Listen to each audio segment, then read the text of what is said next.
For most, a night shift at a 24-hour gas station was uneventful, a mundane task that consisted of refueling cars, stocking shelves, and counting the minutes until dawn.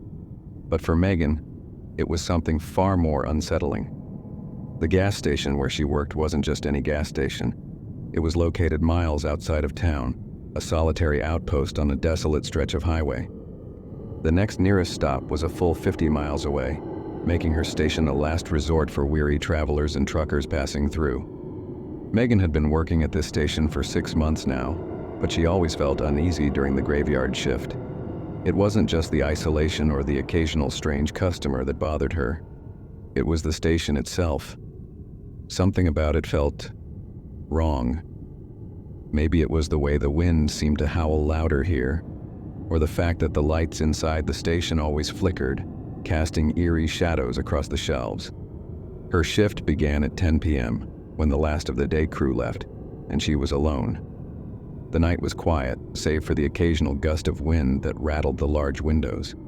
As the hours ticked by, Megan went about her usual tasks, trying to keep herself busy to ward off the creeping unease. But tonight was different. It wasn't just the isolation getting to her. There was something else. She could feel it, a presence lurking just beyond the glow of the station's lights. The hair on the back of her neck stood up as she walked past the large window that overlooked the dark parking lot. For a moment, she thought she saw something move in the shadows, but when she looked again, it was gone. Shaking off the feeling, Megan continued her rounds, trying to convince herself it was just her imagination. But deep down, she knew something was watching her from the darkness outside. Around midnight, a customer finally pulled into the station. Megan watched from behind the counter as the headlights of a large semi-truck illuminated the parking lot, casting long shadows across the asphalt. The truck rumbled to a stop at one of the farthest pumps, and for a moment the driver didn't get out. The truck just idled there, its engine growling in the night. After what felt like an eternity, the door opened, and a man stepped out. He was tall, with a weathered face and tired eyes, dressed in a faded plaid shirt and worn-out jeans. He moved slowly, as if exhausted from a long haul. Megan watched him approach the station, feeling a strange sense of unease as he got closer. The bell above the door chimed as he entered, and the man gave her a nod as he made his way to the back of the store, grabbing a few snacks and a bottle of water. Megan tried to shake off the feeling of dread that seemed to cling to him, but something about the man felt off. He moved too quietly for someone his size, and his eyes, when they met hers, were cold, devoid of emotion. When he approached the counter, the man didn't speak. He just placed the items down, his gaze never leaving hers as she rang him up. Megan tried to break the tension with small talk. "Long night?" she asked, her voice sounding unnaturally loud in the quiet store. The man didn't respond at first. He just stared at her, his eyes dark and unreadable. Finally he spoke, his voice low and gravelly. "You should leave this place. It's not safe." Megan blinked, taken aback. "What do you mean?" The man didn't elaborate. He just handed her the money, grabbed his items, and turned to leave. Before he stepped out the door, he paused, glancing back at her with a look that sent a chill down her spine. "They come for the ones who stay too long." With that, he was gone, disappearing into the night. The door chimed as it closed, leaving Megan standing there, her heart pounding in her chest. After the stranger left, the gas station felt even more oppressive than before. The air inside seemed heavy, and the faint hum of the overhead lights was almost deafening in the silence. Megan couldn't shake the man's words from her mind. They come for the ones who stay too long. What did he mean? Who were they? And why would they come for her? As the hours dragged on, the unease that had settled over her earlier in the night grew stronger. She began to hear strange noises, soft thuds like footsteps, coming from the back of the store where the stockroom was. Every time she went to check, there was nothing there, just rows of shelves and the dim glow of the emergency lights. But the feeling of being watched never left her. Around 3 a.m., just as she was starting to think she was losing her mind, the lights flickered. Megan froze, her heart skipping a beat as the station was plunged into momentary darkness. The lights came back on a second later, but something was different. Out of the corner of her eye, she saw movement, just a shadow darting past the windows, too fast for her to make out what it was. Her breath caught in her throat. Was someone out there? Or something? Grabbing the flashlight from under the counter, Megan cautiously made her way to the front of the store. She hesitated for a moment, then stepped outside into the cool night air, her flashlight cutting through the darkness. The parking lot was empty. The wind howled, causing the sign above the station to creak ominously, but there was no sign of anyone or anything. She was about to turn back when she heard it, a whisper, faint but unmistakable, coming from the direction of the woods that surrounded the station. Megan. Her blood ran cold. No one was out there. No one should know her name. She bolted back inside, slamming the door shut and locking it behind her. But as she leaned against the glass trying to catch her breath, she saw it, reflected in the window. A figure standing in the shadows near the edge of the parking lot. It was watching her. The figure didn't move. It stood there, barely visible in the dim light, but Megan could feel its gaze locked on her. She wanted to believe it was just her imagination, that the stress of the job and the isolation of the station were getting to her. But deep down, she knew it was real. Suddenly, the lights inside the station flickered again, and when they came back on, the figure was gone. Megan's heart raced as she backed away from the window. The station was silent, save for the faint hum of the machines and the occasional creak of the old building. She didn't know what to do. Should she call someone? But who? And what would she even say? As she stood there trying to calm herself, the faint sound of footsteps echoed through the store. They were slow, deliberate, and getting closer. Megan's pulse quickened. She turned, her flashlight sweeping across the aisles, but there was no one there. The footsteps stopped just behind her. Slowly, she turned around, and there it was, standing in the middle of the store. The figure from the parking lot, now inside the station, its features obscured by shadows, but its presence unmistakable. Megan's breath hitched in her throat. She couldn't move, couldn't scream. The figure stood still for a moment as if studying her, then slowly began to approach. She backed away, her hands shaking, but there was nowhere to go. The figure was between her and the exit. Just as it reached her, the lights flickered again, plunging the station into darkness. When the lights came back on, the figure was gone. Megan stood there, her heart pounding in her chest, her mind racing. She couldn't stay here. Whatever that thing was, it was playing with her, toying with her fear. She needed to leave. Grabbing her phone, she dialed the number for her manager, but the call wouldn't go through. No signal. Of course. Desperate, she grabbed her keys and rushed toward the back door that led to the employee parking lot. But as she reached for the handle, she froze. The door was slightly ajar, and through the crack she could see something moving outside. Slowly, cautiously, she pushed the door open just enough to peek out. Standing in the parking lot, illuminated by the dim glow of the streetlight, was the figure. But this time, it wasn't alone. There were more of them, dozens, maybe even hundreds, standing in the shadows, watching her, waiting. Megan slammed the door shut, her hands trembling. She was trapped. There was no way out. As the figures outside began to close in, the lights in the station flickered once more, and the whispering started again. Soft, faint voices, calling her name from all around. Megan. Megan knew she had to act fast. She couldn't stay in the station any longer. The figures outside were getting closer, and the whispers were growing louder, more insistent. Her only option was to make a run for it, but the thought of stepping outside, where they were waiting for her, filled her with dread. Grabbing her flashlight and her car keys, she steeled herself. She would make a break for her car, and once she was inside, she would drive as fast as she could, away from this place, away from whatever was haunting her. Taking a deep breath, Megan flung the door open and sprinted toward her car. The figures were closer now, their shapes more defined in the moonlight, but she didn't stop to look. She jumped into the driver's seat, slamming the door behind her and locking it. Her hands shook as she fumbled with the keys, trying to start the engine. The figures were surrounding her car now, their faces still hidden in shadow, but their presence overwhelming. The whispers were deafening, filling her head with a chorus of voices, all saying the same thing. "You can't leave." The engine roared to life, and Megan floored the gas, her tires screeching as she sped out of the parking lot.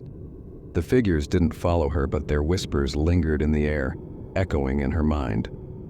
As she drove down the empty highway, the gas station fading into the distance behind her, Megan glanced in her rearview mirror. There in the back seat was the figure. For most people, working the night shift at a factory was a simple task. Clock in, do your job, and clock out. But for David, it was different. The factory he worked at had an eerie reputation. It stood alone on the outskirts of the city, surrounded by dense woods. The long, desolate road leading to it was enough to make anyone uneasy. But for David, the pay was good, and he needed the money. On his first night shift, David arrived at 11 p.m., pulling into the dimly lit parking lot. Only a few cars were scattered around, belonging to the skeleton crew that worked nights. The factory loomed ahead, its large metal doors creaking as he pushed them open. The cold air inside hit him immediately, carrying with it a strange metallic smell that never seemed to leave the building. As he made his way to his station, the eerie silence of the factory weighed on him. The hum of machinery was a low murmur, and the fluorescent lights flickered now and then, casting unsettling shadows on the walls. His footsteps echoed unnervingly through the empty halls. David settled into his routine, inspecting machinery, checking gauges, and making sure everything was running smoothly. It wasn't long before he realized that something felt off. It wasn't the silence or the flickering lights, but something deeper, something watching him. At first, he tried to ignore it, chalking it up to his nerves. But as the night dragged on, that sense of being watched grew stronger. Occasionally, he'd hear faint footsteps behind him, but every time he turned around, there was nothing but the emptiness of the factory. By 3 a.m., the air felt thick, oppressive. That's when he saw it for the first time. Just a shadow at the corner of his vision, something moving too quickly to be human. His heart raced, but he told himself it was his imagination. After all, who would be lurking in an old factory at this hour? But the figure was just the beginning. As the shifts went on, David found himself working alongside Carl, an older man who had been with the factory for years. Carl was a quiet, gruff man, but he knew the place like the back of his hand. He worked nights willingly, never complaining, but his eyes carried a weariness, as if he had seen things he wished he could forget. One night, while they were taking a short break in the staff room, Carl suddenly spoke up, his voice low and cautious. "You ever feel like this place is off?" Carl asked, avoiding eye contact. David paused, caught off guard. He had felt that way, but hearing Carl say it made his stomach churn. "Yeah, I guess so," David admitted. "Sometimes I feel like I'm being watched." Carl sighed, rubbing his temples. "You're not imagining it. There's something here. Something that's been around longer than either of us. It comes out late at night when most of the crew has gone home, and it watches." David's skin crawled. "What is it?" Carl shook his head. "I don't know, but I've seen it. Out of the corner of my eye, moving in the shadows. I used to think it was just my mind playing tricks on me, but..." He didn't finish his sentence. Instead, he stood up and grabbed his tools, signaling the end of the conversation. But that uneasy feeling never left David after that night. A week later, Carl didn't show up for his shift. No one seemed to know where he went. Management didn't talk about it. And when David asked his supervisor, all he got was a vague response. Something about Carl retiring early. But the way it was said left David with more questions than answers. That night, working alone again, David couldn't shake the feeling that Carl's disappearance wasn't as simple as an early retirement, especially when he heard footsteps echoing through the factory halls, footsteps that didn't belong to anyone on the night shift crew. David had worked several more shifts since Carl's disappearance, but each one felt heavier, darker, and more terrifying. The shadows seemed to move on their own, twisting and bending in unnatural ways, and the figure, whatever it was, began to appear more frequently. It never stayed long enough for him to get a good look, always just at the edge of his vision, vanishing the moment he turned his head. One particularly cold night, David was in the maintenance room checking on the boiler when he heard it, a faint whisper, barely audible over the hum of the machinery. It was a voice, but not one he recognized. "David," it whispered. He froze, his heart thudding in his chest. The voice came again, closer this time, more insistent. "David." Slowly he turned around, his hands trembling, but no one was there. The room was empty. Panic surged through him, but he tried to convince himself it was just the sound of the pipes, a trick of the mind. But deep down, he knew better. Something was here, something that knew his name. From that night on, the whispers became more frequent, calling his name at odd moments, always when he was alone in the darkest parts of the factory. And every time he heard it, the figure would appear, just for a split second, always watching, always waiting. One night, as he was closing up the tool shed, he saw it clearly for the first time. Standing at the end of the hallway, bathed in the dim light of the flickering fluorescent bulbs, was a figure. Its shape was human, but distorted, as if it didn't belong to this world. Its eyes glowed faintly and its body seemed to shimmer in the darkness. David's blood ran cold. He wanted to scream, to run, but his legs wouldn't move. He could only watch as the figure tilted its head, observing him, before slowly retreating into the shadows. The following day, David decided to confront his supervisor. He couldn't work like this anymore. He needed answers. "I need to know what's going on in this place," David demanded, standing in the supervisor's office. "There's something here, something wrong." The supervisor, an older man with a graying beard, looked at him with a tired expression. For a moment he said nothing, just stared at David with those weary eyes. "You're not the first one to notice," the supervisor finally said, his voice low. "This factory, it's been here a long time, longer than most people know. And strange things have always happened here. Some people say it's cursed. Others say it's haunted by the workers who died here over the years." "Workers who died?" David's heart sank. The supervisor nodded. "Accidents. Back in the old days, safety wasn't a priority. People got hurt, people died, and their spirits, they never left." David felt a chill crawl up his spine. "What about Carl?" The supervisor hesitated. "Carl saw things, heard things. It got to him. He left. He couldn't take it anymore." "Left?" David repeated, doubt creeping into his voice. The supervisor nodded again, but his eyes told a different story. Carl hadn't just left. Something had driven him away, something more sinister than an early retirement. David decided he had to quit. This job wasn't worth his sanity. But before he could turn in his notice, he had one more night shift to get through. It was his last night at the factory, and the air felt colder than ever. The shadows seemed deeper, more menacing. The hum of the machinery was louder, almost deafening. But what frightened David the most was the silence between the noises, the absence of anything human. He was doing his final rounds when the lights flickered, plunging the factory into darkness.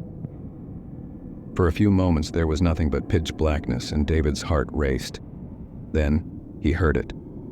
The sound of footsteps, but not from any living person. They were slow, deliberate, and getting closer. David fumbled for his flashlight, his hands shaking. But when he turned it on, the beam illuminated something he wished he'd never seen. Standing at the end of the hall was the figure, clearer than ever. Its eyes glowed with an unnatural light, and its face, if it could even be called that, was twisted into a grotesque, grinning mask. It stepped forward, and David could hear the soft rustling of its clothes, like dry leaves scraping against the floor. "No," David whispered, backing away. "This isn't real." But it was. The figure advanced, and David's back hit the wall. He had nowhere to go. The figure reached out, its hand inches from David's face, when suddenly the lights flickered back on, and the figure was gone. David didn't waste a second. He bolted from the factory, his heart pounding in his chest. He wasn't staying another minute in that cursed place. As he sped down the empty road leading away from the factory, he glanced in the rearview mirror, half expecting to see the figure chasing after him. But there was nothing, just the dark silhouette of the factory fading into the distance. He didn't care where he was going as long as it was far away. But no matter how fast he drove, he couldn't shake the feeling that the figure was still watching him, lurking just out of sight.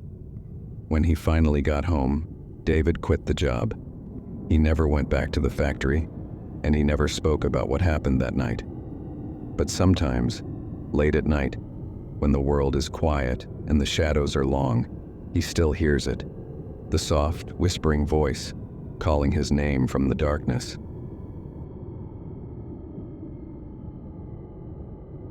Alex Thompson had been a long-haul trucker for over a decade, crisscrossing the country through rain, snow, and blistering heat. He was used to the solitude of the road, the endless hours of driving through barren landscapes, and the occasional creepy rest stop in the middle of nowhere. But nothing had ever shaken him quite like the delivery he had to make one late October night. It was supposed to be a routine job: pick up a shipment from a warehouse on the outskirts of town and deliver it to a remote mining facility up in the mountains. Alex had done plenty of these late-night runs before, so when his dispatcher called him in for this one, he didn't think twice. The pay was good, and it was only a few hours out of the way. Easy money, or so he thought. The warehouse was old, a relic of the past with rusted metal doors and flickering lights. As he pulled his rig into the loading dock, Alex noticed something strange. The place was deserted. Usually there was at least a skeleton crew working the night shift, but tonight there was no one in sight. He got out of his truck and approached the office, knocking on the door. After a few moments, it creaked open, and a man in his 50s with a grizzled beard and tired eyes stepped out. His name tag read Walter. "You're here for the shipment?" Walter asked, his voice rough like gravel. Alex nodded. "Yeah, just here to pick up a load for the mining facility up north." Walter didn't say anything for a moment, just stared at Alex with an odd expression. Finally, he nodded and motioned for Alex to follow him to the loading area. As they walked through the warehouse, Alex couldn't shake the feeling that something was off. The air was thick with dust, and the faint hum of the old fluorescent lights buzzed in his ears. Walter led him to a single pallet wrapped in black plastic sitting in the center of the room.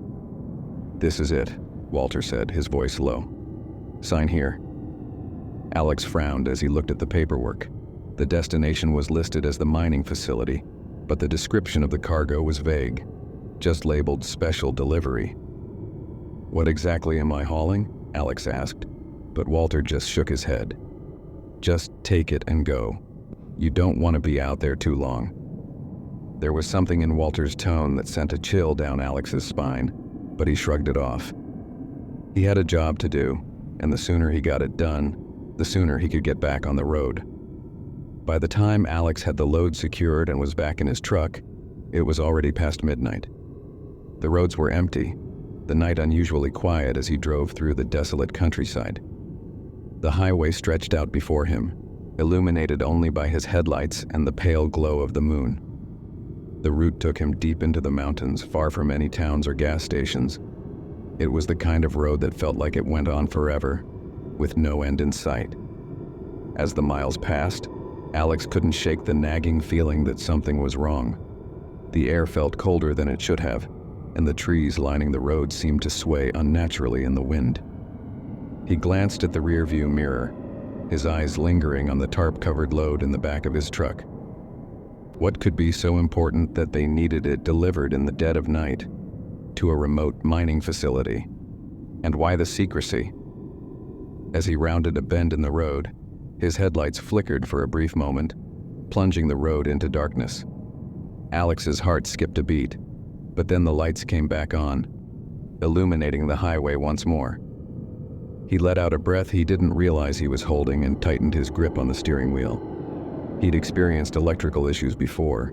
Old trucks had their quirks after all. But this felt different. The air in the cab seemed to grow heavier, pressing down on him like a weight on his chest. And then he saw it. A figure standing in the middle of the road. Alex slammed on the brakes, his tires screeching as the truck skidded to a stop. The figure didn't move. It just stood there, illuminated by the headlights, tall, gaunt, with a pale face and dark, sunken eyes. For a moment, Alex thought it might be a hitchhiker or some kind of drifter, but something about the figure was wrong. Its limbs were too long, its skin too pale, and its eyes, those eyes stared at him with a cold, lifeless gaze. Alex's hands shook as he reached for the horn, blasting it in an attempt to scare the figure off the road. But it didn't move. It just stood there staring at him. Suddenly, the figure took a step forward. Panic surged through Alex's veins as the figure took another step toward the truck, its movement slow and deliberate. Without thinking, Alex shifted the truck into reverse, backing up as quickly as he could while keeping his eyes on the figure. But no matter how far he backed up, the figure kept coming, its pale face locked onto him. Alex's heart pounded in his chest as he shifted back into drive and floored the gas pedal. The truck roared forward, and for a split second, the figure was illuminated by the headlights before disappearing beneath the truck's massive wheels. But there was no impact, no thud, no sound at all.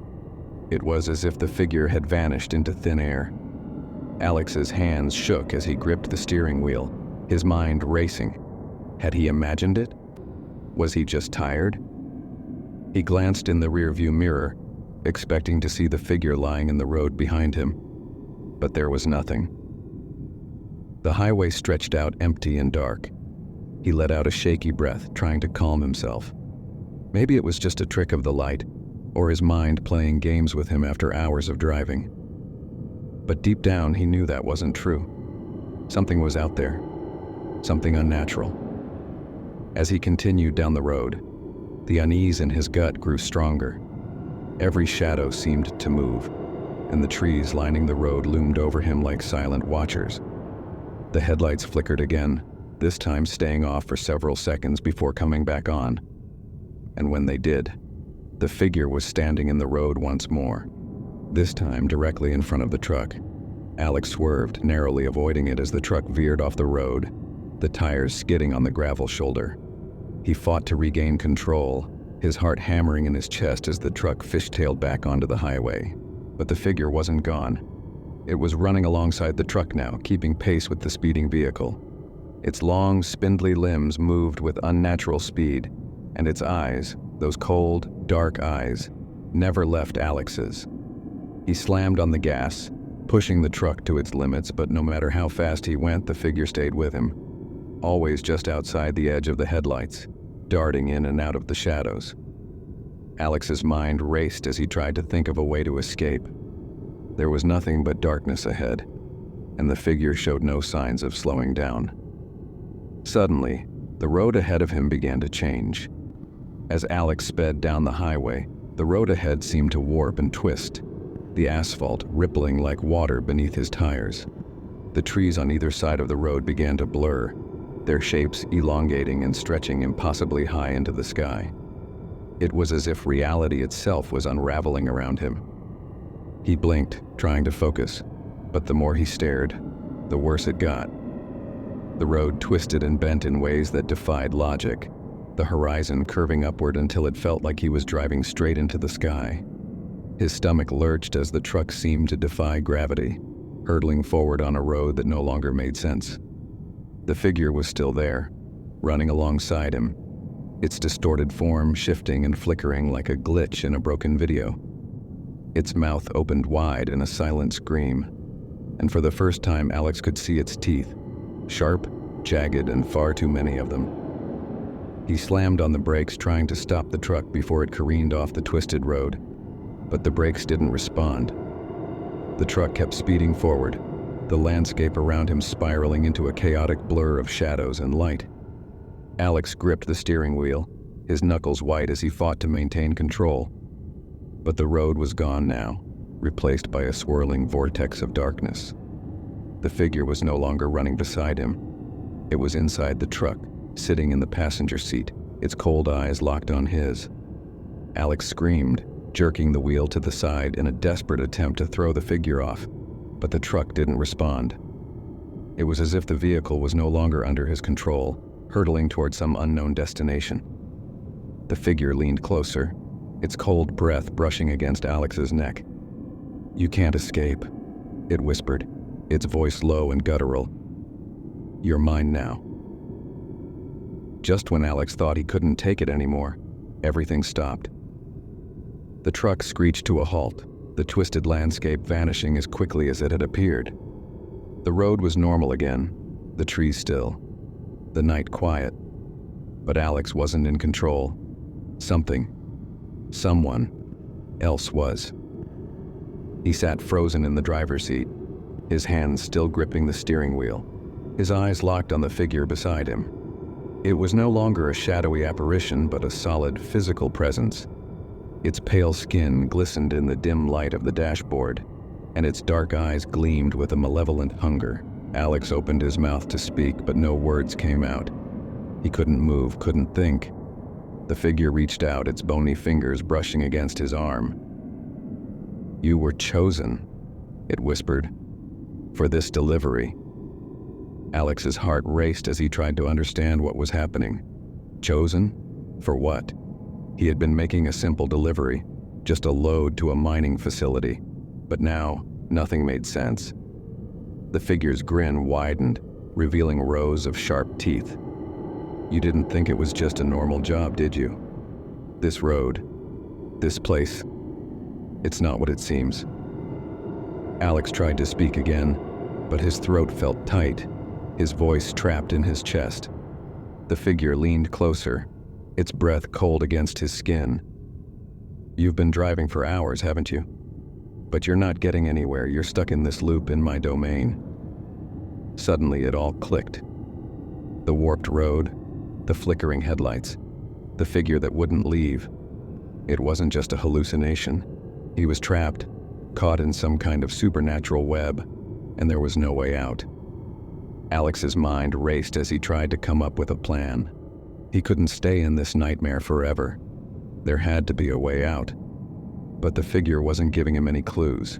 It just sat there, watching him with those cold, lifeless eyes.